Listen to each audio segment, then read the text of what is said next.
You ask Tiger to solve. This deals with linear equations with one unknown. The final result is t equals 35/8. Let's solve it step by step. Simplify the expression. Expand the parentheses. Multiply the coefficients. Simplify the arithmetic.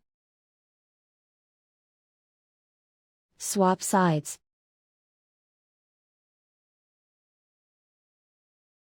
Group all constants on the right side of the equation.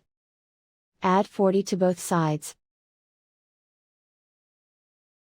Simplify the arithmetic.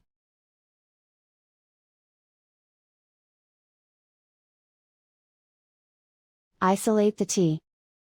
Divide both sides by 32. Simplify the fraction. Find the greatest common factor of the numerator and denominator.